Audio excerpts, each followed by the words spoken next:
mucho gusto comunicarme con ustedes. Como presidente de México tengo la responsabilidad de informarles sobre mi estado de salud. Ya lo hice, pero de todas maneras, como han habido especulaciones, es importante decirles que estoy bien. Tengo COVID, se me complicó porque me fui a una gira muy intensa que inicié en Veracruz, hubo cambio de clima, fui después a Quintana Roo, estuve en Chetumal, estuve en Cancún, estuve en Mérida y ahí me hizo crisis porque se me bajó de repente la presión y estando en una reunión con ingenieros militares evaluando el Tren Maya y con otros servidores públicos, pues como que me quedé dormido, fue una especie de váguido, hablando coloquialmente, y llegaron de inmediato pues los médicos y me atendieron. No perdí el conocimiento, sí tuve esa situación de desmayo transitorio y por la baja de presión querían llevarme en camilla y en una ambulancia al hospital. Le pidieron instrucciones al general secretario, él dijo de que hicieran lo que correspondía, lo que se necesitara, ¿no? Que me atendieran. Yo no acepté, los charoleé, les dije, miren, él es el general secretario, pero yo soy el comandante supremo de las Fuerzas Armadas. Entonces, no me van a llevar a ningún lado, aquí en este sillón me van a atender. Y ya me tomaron la presión, me pusieron 1 litro de suero, me levantaron la presión y ya, afortunadamente no pasó a mayores, no hubo ninguna afectación en el corazón, en el cerebro, en nada. Y ya decidí venirme a la Ciudad de México, me trasladaron en una ambulancia aérea, pero no venía yo en una camilla, venía yo consciente. Y así llegamos aquí y escribí un mensaje en Twitter, en Facebook, informando. Sin embargo, pues empezaron las especulaciones, porque pues mis adversarios tienen mucha imaginación y es como decirles ahora, aunque lo tendría que estar repitiendo, decirles, muerto, que tú matáis o que vos matáis, goza de cabal salud, porque han dicho muchísimas cosas, ¿no? De que me dio un derrame cerebral, de que aquí en Palacio están médicos especialistas de cardiología del Hospital Militar, y no es así. Afortunadamente estoy muy bien, estoy trabajando, ya escribí 2 borradores en estos días de 2 discursos, el del día primero, el Día del Trabajo, y el discurso que voy a pronunciar el día 5 de mayo en Puebla, con motivo de la batalla de Puebla. Estoy bien, me están informando de lo que está sucediendo en el país. Afortunadamente las cosas están marchando en lo económico, el peso sigue fuerte como nunca en 40, 50 años. Es la moneda que más se ha fortalecido en el mundo, que más se ha revaluado, que no ha tenido ningún problema. También es muy buen dato el del día de ayer, antier, de que está bajando la inflación y sigue creciendo la economía, sigue habiendo empleos, se están aplicando en todo el país los programas de bienestar, estamos avanzando también en garantizar la seguridad pública, está bajando la incidencia delictiva, en fin, vamos bien, estamos bien y de buenas. Y bueno, yo creo que el Creador y los deseos que tenemos de vivir nos van a permitir terminar nuestro mandato. Aquí estamos en este recinto, en esta intendencia. Aquí fue donde mantuvieron preso 4 o 5 días al presidente Madero, al apóstol de la democracia, un hombre bueno que fue víctima de una pandilla de rufianes. Y cuando llegamos aquí, creamos pues este museo, se llama Intendencia de la Tradición. Miren, tratamos de reconstruirlo, hacerlo como estaba en esa época, en ese tiempo. Aquí estuvo con José María Pino Suárez, vicepresidente de la República, caballero de la lealtad, tabasqueño, de Tenosique, Tabasco. Aquí estuvieron y aquí lo sacaron por órdenes de Huerta para asesinar a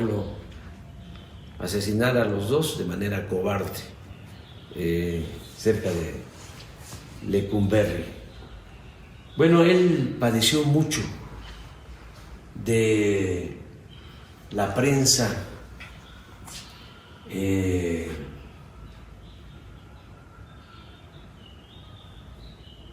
calumniosa.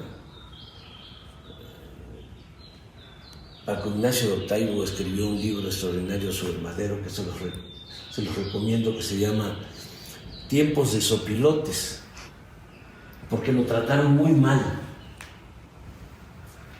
los periodistas de ese entonces y también los intelectuales. Se volvieron huertistas, tanto periodistas como los intelectuales, muy pocos se mantuvieron leales al presidente Madero, que fue un hombre excepcional, uno de los mejores dirigentes políticos del mundo, un verdadero demócrata. No ha habido en México un presidente con más vocación democrática que Madero, y resistió una campaña de desprestigio de parte de toda la prensa de ese entonces, al grado de que llegaron a llamarle loco, espiritista, pigmeo. Lo ofendieron mucho, como también ofendieron a Hidalgo en su momento. Bueno, al padre de nuestra patria no solo lo ofendieron, lo asesinaron, le cortaron la cabeza, le exhibieron 10 años en la plaza de Guanajuato los conservadores, que son gentes de malas entrañas, que siempre andan deseándole el mal a otros.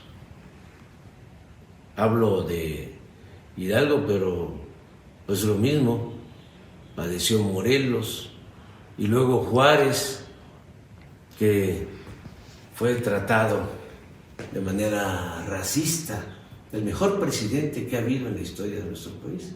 Hay 3 presidentes que hay que recordar con mucho cariño: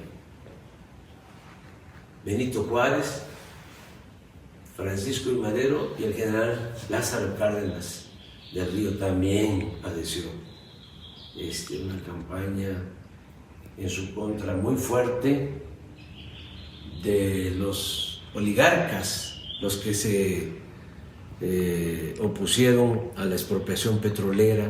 Fíjense, no les afectaba en nada porque el petróleo estaba en manos de compañías extranjeras. Sin embargo, ellos se sintieron ofendidos, los oligarcas mexicanos. También pues no les gustó que el general Cárdenas entregara la tierra a los campesinos, no les gustó que el general Cárdenas impulsara la educación pública, y así ha sido siempre, ¿no? Ahora que me he vuelto a enfermar, llama mucho la atención el odio, ¿no?, de algunas personas que quisieran pues que yo desapareciera, pero no deben de actuar de esa manera. Ya hasta me producen sentimientos de afecto, porque los considero muy desprovistos de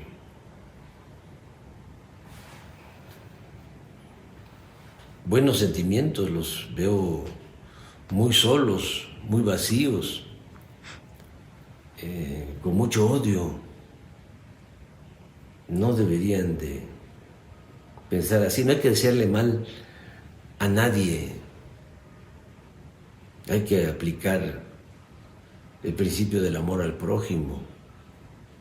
Y sí, es impresionante, ¿no? Unos que dicen, ante la falta de información, lo que se sabe, Alarraqui, por ejemplo, un comentarista dice, supe por la hermana de un médico militar que atendió al presidente, que padece de una embolia, de un infarto cerebral. Tengo otro informe parecido, de gente que está hablando de eso. Luego Riva Palacio igual, sí le dio COVID, pero también tiene un derrame cerebral y lo están atendiendo muchos médicos. Y así, y otros hasta quienes ya me dieron por muerto. Me acuerdo mucho de Charrasca. Antes se usaban, para resolver las diferencias, se usaban los duelos. Hubieron duelos muy famosos, por ejemplo, el abuelo de Octavio Paz, Irineo Paz, que era periodista, fue director del periódico Patria, y fue un liberal, luchador, de mucha pasión. Entonces entraron en diferencias con un hermano del maestro Justo Sierra, y entonces se retaron a duelo y se nombraban padrinos, y Irineo Paz mató en el duelo al hermano de Justo Sierra, del maestro Justo Sierra, el maestro de América, secretario de Educación en la época de Porfirio Díaz, además mecenas, impulsor de poetas y de grandes escritores de esa época, ¿no? Bueno, pero hay otro caso de un duelo en Peralvillo, donde a un personaje llamado o conocido como Charrasca, lo retan a un duelo y él nombra a su padrino y el otro pues también nombra a su padrino, definen la hora, el día, y el caso es que no se presentó Charrasca a la hora y el día y al día del duelo. Y le dijo al padrino, tú les dices que no me voy a presentar. Y es muy chistoso porque el padrino de Charrasca le dice a los otros, ¿no?, al del duelo y a su padrino, dice Charrasca que no se va a presentar y que lo den por muerto y que vayan y ya, se insulta, ¿no? Entonces, a mí me han dado por muerto varias veces. Fíjense que en política me ha ayudado mucho el que me han dado por muerto. Después de que nos hicieron el fraude, de que nos robaron la presidencia en el 2006, que vino ese sexenio tremendo de García Luna, ya se pueden imaginar. A mí me dieron por muerto, porque decidí recorrer todos los pueblos de México. Entonces, me reunía yo con 10, 20, 30, 50, 100 gentes. A Calderón le preguntaban qué hacía yo, y decía, pues ahí anda, en los pueblos, se reúne con 3, 4, 5 gentes. Me dieron por muerto, me salvé. Y así, trabajando en las comunidades, en los pueblos, en los municipios, construimos la organización que nos llevó a la presidencia para transformar a México. Este es un movimiento que se ha hecho con mucho sacrificio, con muchas fatigas, desde abajo y con mucha gente, a las que admiro y a las que respeto y a las que quiero mucho. Unos ya se nos adelantaron y a ellos es a los que les dedico esta plática, ahora que estoy con COVID. Que no se preocupen, que estoy bien y que vamos a seguir luchando. Ya saben cómo somos de perseverantes. Nos falta todavía un tiempo y van a hacerse muchas cosas, muchas bellas cosas en beneficio del pueblo de México, de nuestro querido pueblo de México.